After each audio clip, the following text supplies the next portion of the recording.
안녕하세요. 오늘 우리가 함께 깊이 파고들 자료는 신약 성경의 한 부분인 요한일서 4장입니다. 네, 안녕하세요. 사실 아주 오래된 글이라 오늘날 우리에게 이게 어떤 의미가 있을까 그런 생각도 할 수 있잖아요. 그렇죠. 거의 2000년 전 글이니까요. 그런데 막상 읽어보니까요. 정보의 홍수 속에서 진짜와 가짜를 어떻게 구별할지, 그리고 우리가 너무 흔하게 쓰는 사랑이라는 단어의 진짜 무게가 뭔지 여기에 대해서 정말 날카로운 통찰을 주더라고요. 네, 맞습니다. 시대를 초월하는 메시지가 있죠. 그래서 이번 탐구의 미션은 이겁니다. 이 고대의 글이 이 혼란스러운 세상을 살아가는 우리에게 제시하는 확실한 기준은 과연 뭘까? 기준이 있다는 게 중요하죠. 그리고 그 기준의 핵심에 있는 사랑이라는 게 도대체 어떤 모습인지 그 본질을 한번 제대로 파헤쳐보는 거죠. 자, 그럼 시작해볼까요? 네, 좋습니다. 글을 딱 펼치자마자 굉장히 강렬한 경고가 나와서 좀 놀랐어요. 1절에 영을 다 믿지 말고 오직 영들이 하나님께 속하였나 시험하라고 하잖아요. 네, 아주 단호한 명령이죠. 요즘 말로 하면 거의 영적인 페이크 뉴스를 조심하라는 경고처럼 들리더라고요. 아니, 왜 이렇게까지 강하게 말해야 했을까요? 당시에도 가짜 정보가 그렇게 많았나요? 정말 많았다고 봐야죠. 여기서 말하는 영은 어떤 신비한 존재라기보다는 가르침이나 사상, 이념을 의미해요. 아, 그런 뜻이군요. 네, 당시에도 사람들을 현혹하는 여러 철학이나 종교적인 가르침들이 정말 난무했거든요. 모든 게 그럴듯하게 들리니까 듣는 사람 입장에서는 뭐가 진짜인지 알기 어려웠을 거예요. 그렇죠. 다 좋아 보일 수 있으니까요. 그래서 이 글은 무작정 믿지 말고 반드시 검증해보라는 아주 실용적인 조언을 던지는 거죠. 일종의 리트머스 시험지를 제시하는 셈이에요. 아, 그 시험지가 바로 다음에 나오는군요. 2절하고 3절을 보니까 예수 그리스도께서 육체로 오신 것을 시인하는 영마다 하나님께 속한 것이요 예수를 시인하지 아니하는 영마다 하나님께 속한 것이 아니다. 네, 바로 그겁니다. 그런데 잠깐만요. 이게 모든 것을 가르는 기준이라니 솔직히 좀 너무 단순하고 배타적으로 들릴 수 있을 것 같아요. 충분히 그렇게 생각할 수 있습니다. 왜 하필 예수가 육체로 왔다는 이 한 가지 사실이 진위를 가리는 절대적인 리트머스 시험지가 되어야 했을까요? 아주 좋은 질문이에요. 현대인의 관점에서 보면 이상하게 느껴질 수 있죠. 하지만 그 당시의 맥락을 이해하면 이게 왜 그렇게 중요했는지 알 수 있어요. 당시의 맥락이요? 네, 그때는 영적인 것은 선하고 거룩하지만 이 물질적인 육체는 악하고 저급하다는 그런 이원론적인 사상이 꽤 유행했어요. 아, 영과 육을 분리해서 생각하는 거요? 맞습니다. 그래서 어떤 사람들은 아니 거룩한 신의 아들이 어떻게 저급한 인간의 몸을 입을 수 있겠어. 그건 그냥 환상이었거나 영적으로만 임한 거야. 라고 가르쳤죠. 아하, 그러니까 신이 인간이 되었다는 그 사실 자체를 부정했던 거군요. 바로 그거죠. 그런데 이 글은 바로 그 지점이 핵심이라고 말하는 거예요. 신이 저 멀리 관념 속에만 머무는 게 아니라 우리의 이 구체적인 현실, 역사 속으로 인간의 몸을 입고 직접 들어왔다는 사실. 이걸 인정하는 것이야말로 진리의 핵심이라는 선언이죠. 추상적인 철학이 아니라 이 역사적 사건에 대한 태도가 진리의 시금석이 되는 아주 급진적인 주장인 셈이에요. 도덕적 성취가 아니라 한 역사적 사건에 대한 인정 여부에 달려있다는 거니까요. 네, 그렇죠.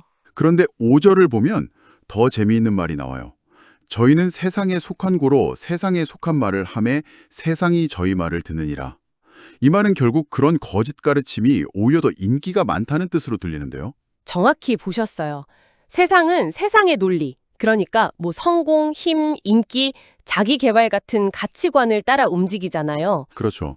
거짓 가르침은 바로 그런 세상의 욕망과 가치관에 딱 맞는 말들을 해주기 때문에 사람들의 귀에 더 솔깃하게 들리고 더 많은 지지를 얻을 수 있다는 통찰이에요. 아, 반대로 말하면 대중적인 인기나 좋아요 수가 결코 진리의 기준이 될 수는 없다는 아주 현대적인 경고이기도 하죠. 와, 정말 그렇네요. 좋아요가 많다고 진리가 아니란 말이 확 와닿는데요. 네. 하지만 이렇게 세상의 목소리가 크고 거짓 가르침이 인기가 많으면 그 안에서 진리를 따르려는 사람들은 외롭고 혼란스러울 수밖에 없을 것 같아요. 그렇죠. 소수가 되기 쉬우니까요. 그런데 바로 그 지점에서 4절이 아주 강력한 위로를 주더라고요. 너희 안에 계신 이가 세상에 있는 이보다 크심이라. 이 말이 주는 힘이 정말 대단한 것 같아요. 맞아요. 이건 단순히 정신 승계해라 그런 말이 아니에요. 아, 그런 게 아니군요. 네. 밖에서 들려오는 세상의 목소리나 거짓 가르침의 힘이 아무리 거대해 보여도 진리를 따르는 사람들 안에 있는 그 영적인 실제가 질적으로나 양적으로나 훨씬 더 강력하다는 선언이거든요. 와, 그래서 혼란 속에서도 분별력을 가지고 진리를 선택할 수 있는 근원적인 힘이 이미 우리에게 주어졌다는 확신을 심어주는 거죠. 그래서 6절에서 하나님을 아는 자는 우리의 말을 듣는다고 자신감 있게 말할 수 있는 거고요. 진리는 결국 진리를 알아보는 사람들에게 가닿는다는 믿음이군요. 바로 그렇습니다. 진리를 구별하는 기준이 그렇게 명확하다면 그 진리의 내용은 대체 무엇일까요? 글을 읽다 보니 자연스럽게 그 질문으로 넘어가게 되는데 7절부터는 갑자기 분위기가 확 바뀌면서 사랑이라는 단어가 폭포수처럼 쏟아지더라고요. 네, 바로 그 지점이 이 글의 심장부로 들어가는 입구예요. 1부에서 진리의 기준을 세웠다면 이제 2부에서는 그 진리의 내용이 무엇인지 보여주죠. 그 내용이 바로 사랑이군요. 네. 그리고 그 내용은 놀랍게도 사랑이라는 한 단어로 요약돼요. 8절과 16절에서 두 번이나 반복해서 선언하잖아요. 하나님은 사랑이심이라. 정말 짧고 강력한 문장이죠. 그런데 이 글이 말하는 사랑은 우리가 일상적으로 생각하는 사랑과는 결이 좀 다른 것 같아요. 어떻게 다르다고 느끼셨나요? 10절을 보니까 사랑은 여기 있으니 우리가 하나님을 사랑한 것이 아니요 오직 하나님이 우리를 사랑하사 이렇게 나오는데 이건 사랑의 주도권이 우리에게 없다는 말이잖아요. 바로 그거예요. 이 구절이 우리가 가진 사랑에 대한 통념을 완전히 뒤집어 놓아요. 총념을 뒤집는다. 보통 우리는 사랑을 내가 누군가를 향해 느끼는 감정이나 행위, 즉 내가 시작하는 어떤 것이라고 생각하잖아요. 그렇죠. 내가 사랑하는 거니까요. 하지만 이 글은 사랑의 출발점, 그 기원이 우리가 아니라 하나님이라고 명확히 선언해요. 이 사랑은 인간의 감정이나 노력에서 쥐어짜내는 게 아니라 신적인 기원을 가진 먼저 찾아오는 주도적인 사랑이라는 거죠. 그래서 19절에서도 우리가 사랑함은 그가 먼저 우리를 사랑하셨음이라고 다시 한번 확인시켜주고요. 사랑의 주체가 우리가 아니라는 거군요. 그럼 그 먼저 찾아온 사랑이 대체 어떤 모습으로 나타났을까요? 그저 내가 너를 사랑한다는 느낌만으로는 와닿지 않을 것 같은데요? 그래서 9절이 아주 중요해요. 하나님이 자기의 독생자를 세상에 보내심은 저로 말미암아 우리를 살리려 하심이니라. 보세요. 이 사랑은 추상적인 개념이나 감정이 아니에요. 행동이군요. 독생자를 보낸다는 아주 구체적이고 역사적인 사건으로 증명된 사랑이죠. 그리고 그 목적은 명확해요. 우리를 살리는 거고요. 듣고 보니 저희가 일상에서 사랑이란 말을 너무 쉽게 쓰는 것 같아요. 그냥 좋아한다는 감정하고 이 글이 말하는 희생을 감수한다는 사랑을 완전히 뒤섞어서 쓰는 거죠. 맞아요. 심지어 10절에서는 그 희생의 성격을 화목제라는 단어로 더 선명하게 보여줘요. 화목제요? 네, 화목제는 고대 제사에서 깨어진 관계를 회복하기 위해 드리는 희생 제물이거든요. 즉, 하나님과 인간 사이의 깨어진 관계를 회복시키기 위해 스스로를 희생 제물로 내어놓는 자기 희생적인 행동, 그것이 바로 이 글이 정의하는 사랑의 본질이에요. 그래서 제 아내가 주말에 제가 보고 싶은 축구 경기를 포기하고 같이 장을 보러 가자고 할 때 그게 바로 화목제를 실천할 기회였군요. 하하, 비슷한 맥락일 수 있겠네요. 그런 희생적인 사랑을 먼저 받았기 때문에 11절의 명령이 자연스럽게 따라오는 거예요. 하나님이 이같이 우리를 사랑하셨은즉 우리도 서로 사랑하는 것이 마땅하다. 마땅하다. 여기서 마땅하다는 건 어떤 빚을 갚아야 한다는 의무감이라기보다는 그런 엄청난 사랑을 경험한 사람의 자연스러운 반응, 이제 책임이라는 의미에 더 가까워요. 그 말씀은 정말 놀랍네요. 12절이 특히 그런데요.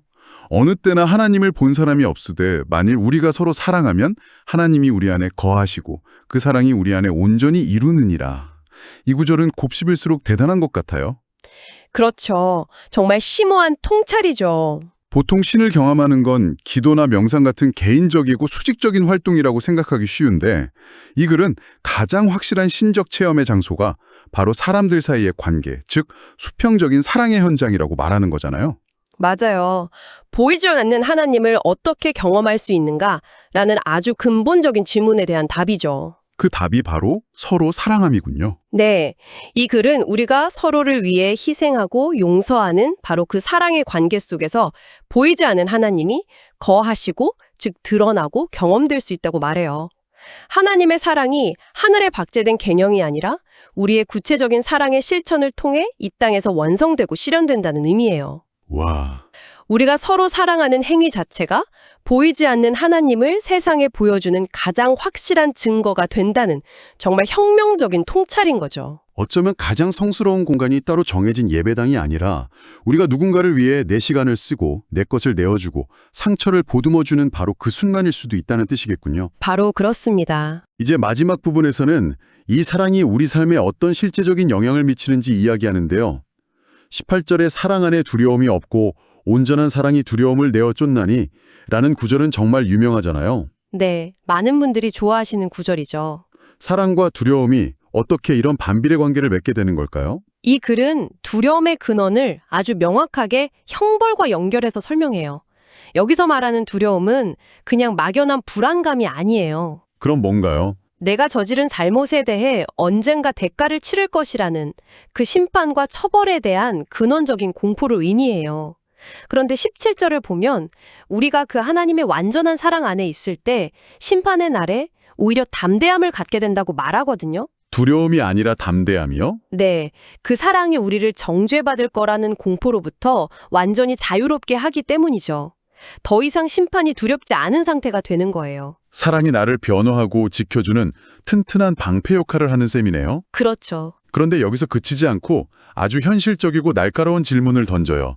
솔직히 20절 말씀은 읽으면서 좀 뜨끔했어요. 저도 읽을 때마다 뜨끔합니다. 누구든지 하나님을 사랑하노라 하고 그 형제를 미워하면 이는 거짓말하는 자니 보는 바 그 형제를 사랑치 아니하는 자가 보지 못하는 바 하나님을 사랑할 수가 없느니라. 이건 뭐 타협의 여지가 전혀 없는 아주 직설적인 말이잖아요. 네, 제 위선을 정확히 꿰뚫어 보는 것 같아서 무섭기까지 한 구절이죠. 이 구절이 이 글 전체의 결론을 향한 쐐기라고 할 수 있어요. 쐐기요? 신앙의 위선을 정확하게 꿰뚫고 있거든요. 보이지 않는 신에 대한 사랑은 입으로 얼마든지 고백할 수 있어요. 증명하기도 어렵고요. 그렇죠. 하지만 이 글은 그 사랑의 진실성을 검증할 수 있는 확실한 시금석을 딱 하나 제시해요. 바로 내 눈앞에 보이는 이웃, 즉 형제에 대한 사랑이죠. 보이는 사람도 사랑하지 못하면서 어떻게 보이지 않는 신을 사랑한다고 말할 수 있느냐는 너무나 상식적이지만 누구도 피할 수 없는 질문을 던지는 거예요. 이 논리에 따르면 하나님을 사랑하는 것과 이웃을 사랑하는 것은 별개의 두 가지 일이 아니라 사실상 하나의 일이라는 의미가 되겠네요. 정확해요. 그래서 21절에서 우리가 이 계명을 주께 받았나니 하나님을 사랑하는 자는 또한 그 형제를 사랑할지니라고 마침표를 찍는 거예요.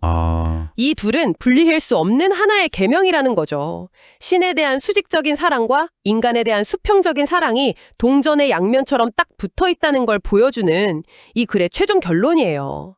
우리의 영성이 현실의 인간관계와 동떨어져 있다면 그건 그냥 거짓말이라는 강력한 선언입니다. 오늘 우리는 요한일서 4장을 통해 두 개의 큰 기둥을 살펴봤네요.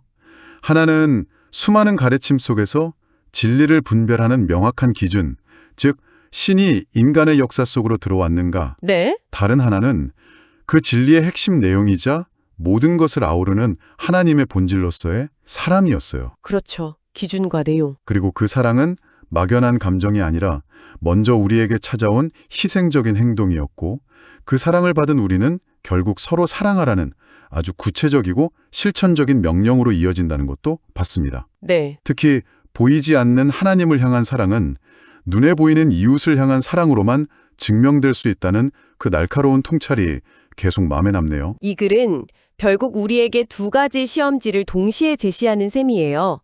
하나는 머리로 진리를 분별하는 진리의 시험이고 다른 하나는 가슴과 손발로 실천하는 사랑의 시험이죠. 진리의 시험과 사랑의 시험. 오늘날처럼 수많은 정보와 주장이 넘쳐나고 이념과 세대, 성별에 따라 사람들 사이에 분열이 깊어지는 세상에서 청취자분께서 한번 스스로에게 질문을 던져보셨으면 좋겠어요. 어떤 질문일까요? 결국 이 글이 던지는 가장 불편한 질문은 이거 아닐까요? 당신이 진리라고 굳게 믿는 그 신념이 당신 주변에 가장 가까운 사람들을 더 사랑하게 만들고 있나요?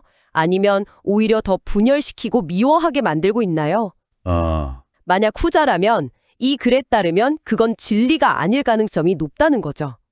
사랑으로 이어지지 않는 진리는 어쩌면 또 다른 형태의 가짜뉴스일 수 있다는 아주 급진적인 주장입니다. 한 번쯤 깊이 생각해 볼 만한 질문인 것 같아요.